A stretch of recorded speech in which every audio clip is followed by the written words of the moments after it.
안녕하세요. 오늘은 6월 9일 목요일 아침입니다. 하나님 말씀으로 오늘 하루도 시작하겠습니다. 오늘 말씀은 사무엘상 20장 11절에서 23절까지 제가 읽겠습니다. 요나단이 다윗에게 이르되 오라 우리가 들로 가자 하고 두 사람이 들로 가니라. 요나단이 다윗에게 이르되 이스라엘의 하나님 여호와께서 증언하시거니와 내가 내일이나 모레 이맘때에 내 아버지를 살펴서 너 다윗에게 대한 의향이 선하면 내가 사람을 보내어 내게 알리지 않겠느냐. 그러나 만일 내 아버지께서 너를 해치려 하는데도 내가 이 일을 내게 알려주어 너를 보내어 평안히 가게 하지 아니하면 여호와께서 나 요나단에게 벌을 내리시고 또 내리시기를 원하노라.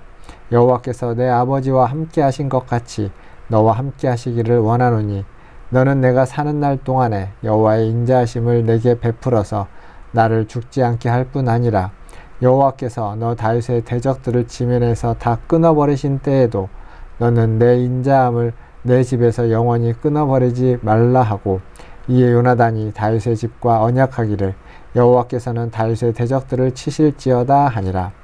다윗에 대한 요나단의 사랑이 그를 다시 맹세하게 하였으니 이는 자기 생명을 사랑함 같이 그를 사랑함이었더라.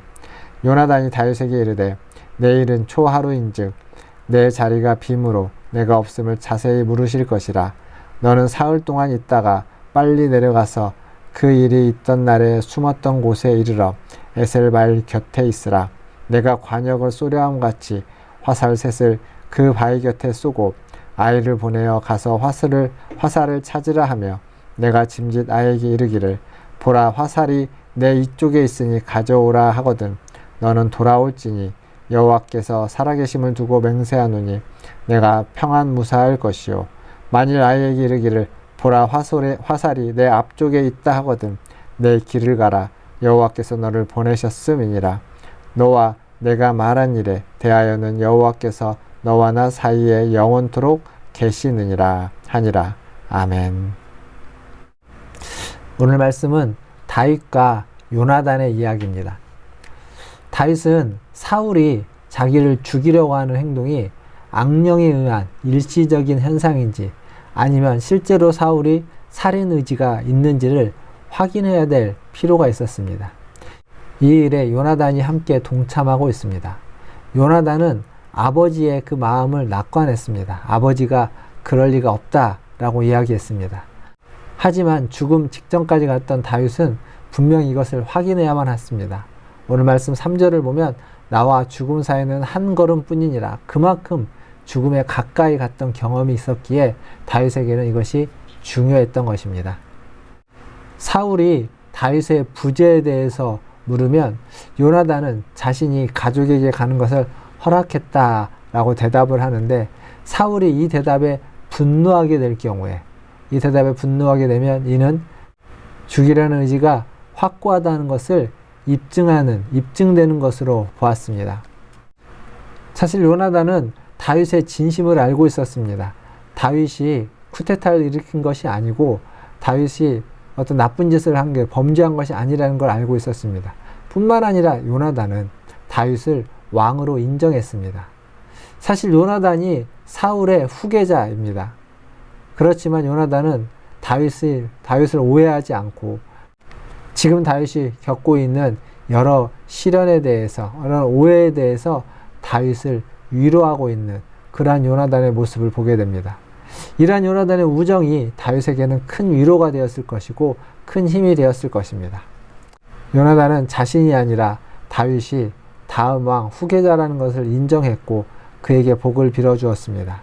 뿐만 아니라 자신과 자신의 후손의 안위를 다윗에게 부탁하는 모습도 보여주고 있습니다. 이렇게 요나단은 자기 생명을 사랑함 같이 다윗을 진심으로 사랑했고 이제 내일 사울의 그 의지를 파악하기 위한 방법을 정리하고 있습니다. 앞에서도 말씀드렸던 것처럼 요나단은 아버지를 믿고 이 일을 낙관했습니다. 하지만 아버지보다 다윗을 우선시하고 있기도 했습니다. 그래서 요나단은 다윗과 인자함의 언약을 맺고 다윗을 위하고 있는 것입니다.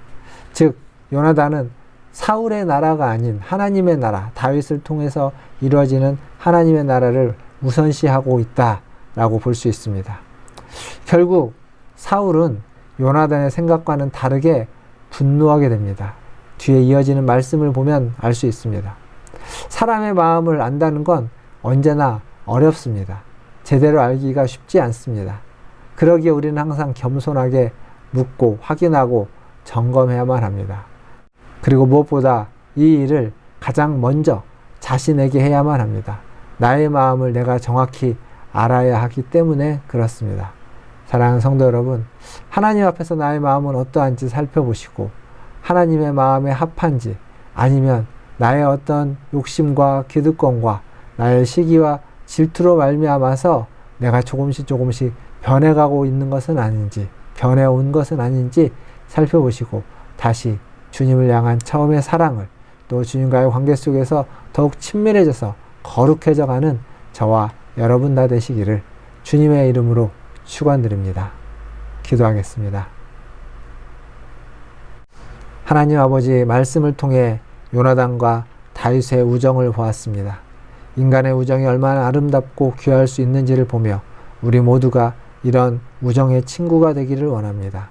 하나님, 교회 여러 기관들을 위해 기도합니다. 남녀 전도회가 신앙과 우정으로 친밀하게 하시고 주님이 기뻐하는 섬김의 전도회가 되게 하여 주옵소서.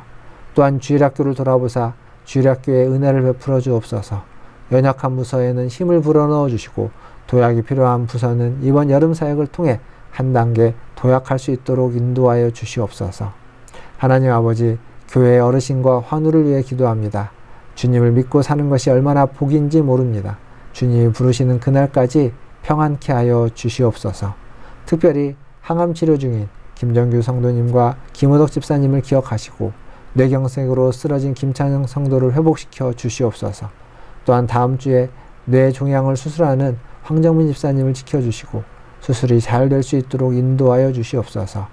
이외에도 병상에 있는 유기정 권사님과 서순문 권사님, 재활 중인 이일순 권사님과 곽혜덕 권사님, 그리고 회복 중에 있는 여러 권사님들에게 힘을 주시고 차근차근 잘 회복되어 건강하게 주님의 뜻 가운데서 살아갈 수 있도록 은혜 베풀어 주시옵소서. 하나님 아버지, 다음 주에 있을 문화촌 작은 음악회에 우리 성도들이 이웃과 함께 참여하게 하시고 음악회를 통해 위로받고 격려받고 새 힘을 얻는 시간이 되게 하여 주시옵소서. 오늘도 지친 심령을 위로하시고 하루를 기도로 시작하오니 하나님 기도로 마치게 하시고 기도관에 주님의 인도하심과 풍성한 은혜가 넘치게 하여 주시옵소서. 이 모든 것을 주님께 감사드리며 우리 주 예수 그리스도의 이름으로 기도하옵나이다. 아멘. 사랑합니다. 축복합니다. 또 내일 아침에 뵙겠습니다. 샬롬.